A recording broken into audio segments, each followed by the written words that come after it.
Hello everyone, কেমন আছো সকলে? আশা করি সকলে অনেক ভালো আছো। আমিও ভীষণ ভালো আছি। আজকে তোমাদের সাথে শেয়ার করব একটা সুন্দর জায়গা যেখানে গেলে তোমাদেরও মন প্রাণ একদমই ভালো হয়ে যাবে।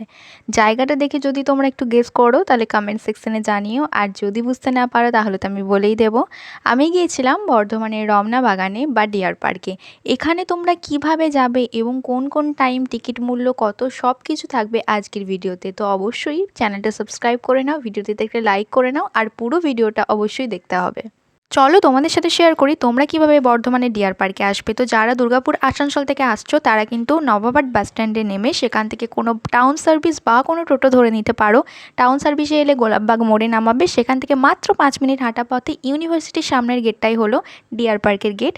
আর যারা স্টেশন থেকে আসবে তারা কিন্তু কোনো একটা টোটো ধরে নিতে পারো, টোটোকে বললেই হবে ডিয়ার পার্ক যাব, গেটের সামনেই একদম নামিয়ে দেবে। তো এখানে মাত্র 10 টাকার মধ্যে তোমরা চলে আসতে পারো। আর তাছাড়া রয়েছে এখানে টিকিট মূল্য মাত্র 15 টাকা করে, বাচ্চাদের কিন্তু কোনো রকম টিকিট লাগে না। 5 বছরের ঊর্ধ্বে হলে সেক্ষেত্রে একটা টিকিট লাগে, সেটা হাফ টিকিট। এবার শেয়ার করব তোমরা বর্ধমানে ডিয়ার পার্কে এলে ঠিক কী কী পশু পাখি দেখতে পারো। তো চলো তোমাদের সাথে একের পর এক শেয়ার করি। এখানে রয়েছে অনেক প্রজাতির হরিণ, যেগুলো কিন্তু ক্যামেরাতে একদমই বোঝা যাচ্ছিল না, কিন্তু এখানে বিভিন্ন রকমের হরিণ রয়েছে। এটাও নাকি একটা হরিণের প্রজাতি, যেটা আমি জানলাম। এখানে কয়েকটা জায়গায় কিন্তু প্ল্যাকার্ডে নাম লেখা ছিল না, তাই একটু বুঝতে অসুবিধা হচ্ছিল। এটা এক ধরনের পাখি। আর জায়গাটা দেখতে পাচ্ছ কতটা পরিষ্কার পরিচ্ছন্ন। পশু পাখিদের জন্য এইরকম বড় বড় খাঁচার ব্যবস্থা রয়েছে, এবং প্রত্যেকটা জায়গা আমার ভীষণ ভালো লেগেছে সব থেকে, কারণ এগুলো খুবই পরিষ্কার এবং পশু পাখিদের কিন্তু কোনো রকম অসুবিধা হচ্ছে না। তার থেকেও ভালো লাগলো এখানে বারবার প্রত্যেকটা প্ল্যাকার্ডে লেখা আছে যে প্রত্যেকটা পশু পাখিকে যেন কেউই কোনো রকমভাবে বিরক্ত না করে। তো যাই হোক, কাছ থেকে ময়ূর দেখে নিলাম। এই পাখিটার কি একটা যে নাম ছিল আমার না এক্স্যাক্টলি মনে পড়ছে না, আর প্ল্যাকার্ডেরও কোনো ভিডিও করিনি যার জন্য আর নামটা ঠিক খেয়াল পড়ছে না।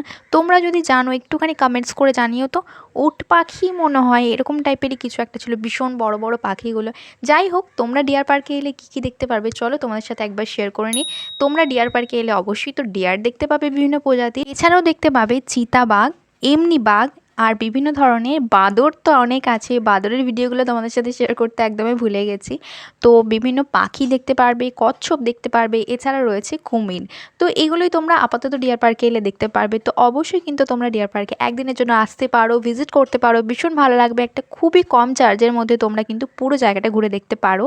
তো কেমন লাগলো ভিডিওটি জানিও। যদি এতটুকু ইনফরমেটিভ লেগে থাকে তাহলে প্লিজ ভিডিওটিতে লাইক, চ্যানেলটি সাবস্ক্রাইব, আর ছেড়ে যাওয়ার আগে একটা কমেন্টস করে যেও। বাই আজকের মতো।